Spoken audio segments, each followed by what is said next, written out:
Todo brasileiro é apaixonado por futebol, certo? Mas existem outras modalidades de esporte. E falando em esporte, cada um tem a sua preferência.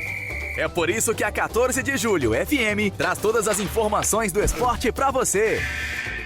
Está no ar, Panorama Esportivo. Bom dia!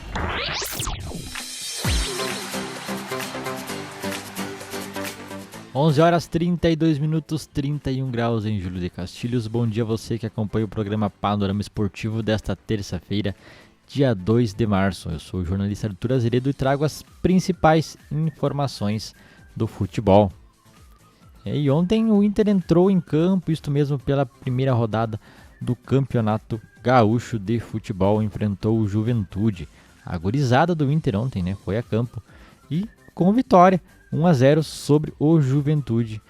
E o Inter irá suprir a carência no elenco este ano com jogadores que possam render financeiramente no futuro. Vamos falar aí bastante sobre os jovens do Inter. O Inter terá ainda menos investimentos para a temporada 2021. Ele deve apostar muito nessa base. E com os jovens da base, Inter vence o Juventude e arranca bem no gauchão. Clássico da Série A no estadual, Colorado supera o Papo com gol de Guilherme Pato e boa atuação do goleiro Daniel no Beira-Rio. Na arrancada da temporada 2021, os garotos do Inter aproveitaram a oportunidade e venceram o Juventude por 1-0 na noite de segunda-feira no estádio Beira-Rio. Pela primeira rodada do gauchão, na próxima rodada o Colorado terá pela frente o Pelotas na quinta-feira às 20 horas, na Boca do Lobo. Os jovens seguem sendo utilizados na competição, enquanto os jogadores do grupo principal aproveitam o período de 10 dias de férias.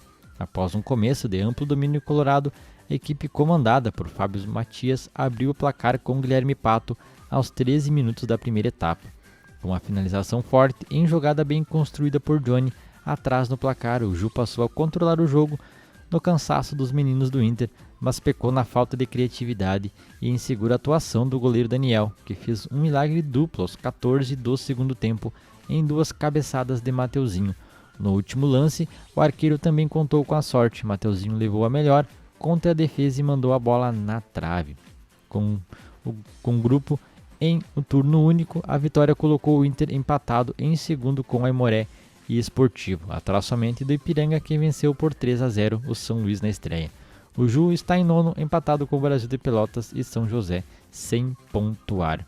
O Inter ontem que foi a campo com a gurizada, com Daniel, Mazete substituído por Igor, Pedro Henrique, que deu lugar a Thiago Barbosa, João Félix e Léo Borges. No meio campo, Johnny, Lucas Vital, substituído por João Pedro, Guilherme Pato e Lucas Ramos. Nicolas, substituído para a entrada de Amaya, e Vinícius Melo, que saiu para a entrada de Cardori. O técnico Fábio Matias. O Inter, então, com a gurizada, venceu o Juventude. E como havia falado há pouco, Inter suprirá carência no elenco com jogadores que possam render financeiramente no futuro. Paulo Brax destacou que holofotes estão sobre jogadores do Colorado e há muitos interessados após boa campanha em 2020. 5 dias depois da final da temporada, a direção do Inter corre contra o tempo para reforçar o elenco para a nova que iniciou na segunda-feira já, com a vitória do time alternativo. O executivo de futebol, Paulo Brax, destacou que tem trabalhado para suprir as necessidades do elenco para os novos desafios de 2021. Temos trabalhado com algumas frentes em termos de mercado e procurado atender o que a gente entende como carência dentro do elenco 2020. Não só na questão de posição do jogador, mas também de característica. Se tivermos oportunidade de investir para também ter um benefício financeiro, vamos fazer. Acreditamos que atletas deste calibre, como o de Carlos Palacios, de 20 anos, da União Espanhola, e desta característica nos agradam. Vamos buscar ser muito pontuais, responsáveis financeiramente e procurar atender o que entendemos como carência dentro do nosso elenco, destacou Brax. Na coletiva pós-vitória sobre a equipe de Caxias do Sul, o executivo destacou que muitos atletas que retornaram ao Inter na mudança de temporada e jogadores que estavam no grupo de Abel Braga têm recebido propostas. Se elas forem interessantes para todas as partes, elas serão concluídas. Algumas já ocorreram, como o atacante Bruno José, emprestado para o Cruzeiro, Pedro Lucas, que irá atuar pelo Mirassol, e os goleiros Emerson, que foi para o Figueirense, e o Keiler para Chapecoense. Então, o Inter aí pensando já na temporada 2021, né? Já iniciou, né? Nesta segunda com vitória aí pensando no plantel, na gurizada. E como previsão, menos investimento. Miguel Ángel Ramírez sabe que contará com um grupo menor, mas jovem e mais barato do que aquele que finalizou o Brasileirão com o Abel Braga. Devagar e silenciosamente, os dirigentes já trabalham na formação do grupo colorado para a temporada que oficialmente começou ontem, mesmo após chegar em segundo lugar no Campeonato Brasileiro. Ao invés de aumentar a ideia e diminuir o investimento, a ideia é em diminuir os investimentos no futebol. A crise financeira é grave e impõe limitações. Pelo menos desta vez o técnico está avisado. Miguel Ángel Ramírez sabe que contará com um grupo menor, mais jovem e mais barato do que aquele que finalizou o Brasileiro com o Abel Braga. A primeira tarefa é encontrar destino para os jogadores que estavam emprestados e não interessam mais.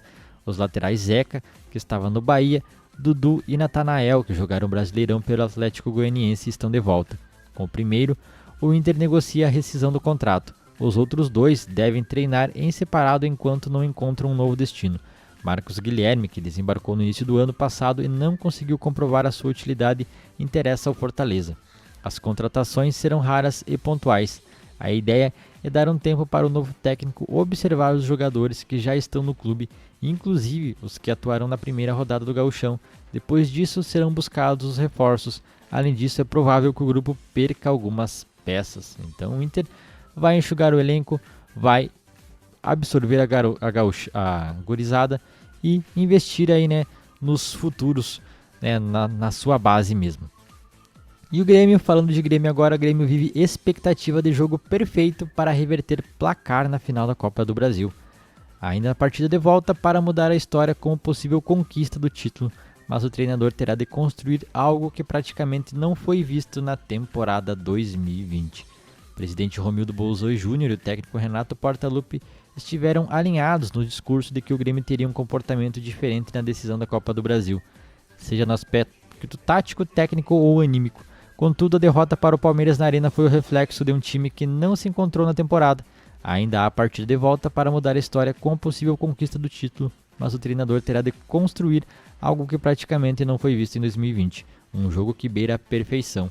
Com exceção do confronto de volta diante do São Paulo na semifinal da Copa do Brasil, quando a estratégia foi muito bem executada, e da vitória sobre o Inter na fase de grupo da Libertadores, o Grêmio sucumbiu nos jogos contra os principais times do país. Renato terá de concentrar o trabalho da semana naquilo que pode ser feito em termos táticos para derrotar o Palmeiras no Allianz Parque.